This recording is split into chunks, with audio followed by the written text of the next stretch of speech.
Amelia was a scholar of many things, but her primary field of study was the geology of the caffeinated mug. To Amelia, a finished cup of coffee wasn't trash. It was a souvenir of a productive hour.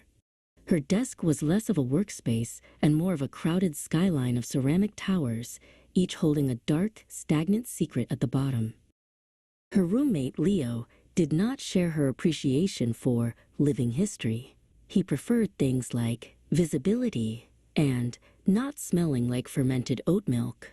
He stood in the doorway, pointing a judgmental finger at a mug that had been sitting on the windowsill since midterms. "That one has a pulse, Amelia," he warned. "I'm pretty sure it just blinked at me." Amelia laughed it off until she went to move a stray mug from her nightstand. As her hand drew near, she noticed a soft, emerald fuzz coating the interior. It wasn't just mold, it was lush. Tiny, microscopic ferns seemed to be unfurling from the dregs of a double-shot espresso. She poked it with a pencil, and the fuzz seemed to shiver with delight. That night, Leo was woken by a faint, rhythmic humming. It sounded like a choir of very small, caffeinated bees. He flipped on his bedside lamp and gasped. The mug on the windowsill hadn't just grown moss. It had sprouted a translucent, glowing flower that was pulsing in time with the hum. By morning, the ecosystem had expanded. Amelia and Leo huddled together in the center of the room, watching in awe.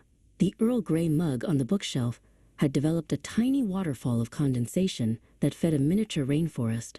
The peppermint mocha mug was now home to a family of glowing winged gnats that looked suspiciously like tiny fairies. Amelia decided it was time to reclaim her desk, but when she reached for her favorite striped mug, she found it wouldn't budge. It had grown thick, woody roots that had wound themselves around her monitor and into the carpet. "It's claiming squatters' rights," she cried, tugging fruitlessly at the handle. Leo found a small scrap of paper near the sink, written in what looked like coffee ground ink. "They left a note," he whispered. Amelia leaned in to read the tiny, cramped script. It was a manifesto. The mugs were tired of being neglected. They were forming a colony and demanded a regular supply of cream and sugar to sustain their new civilization. The situation peaked when the Great Migration began.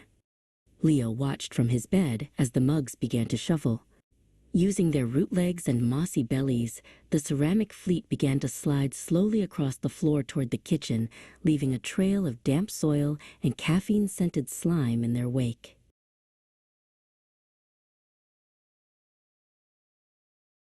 "Enough," Amelia shouted, grabbing a bottle of dish soap like a holy relic. She and Leo reached a peace treaty with the ceramic inhabitants.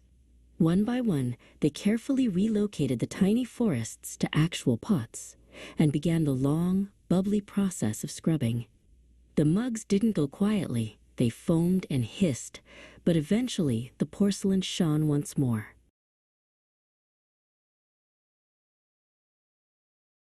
Now, Amelia's desk is clear, save for one single, steaming cup of tea. Beside it sits a small, non-ceramic terracotta pot where the espresso fern lives happily.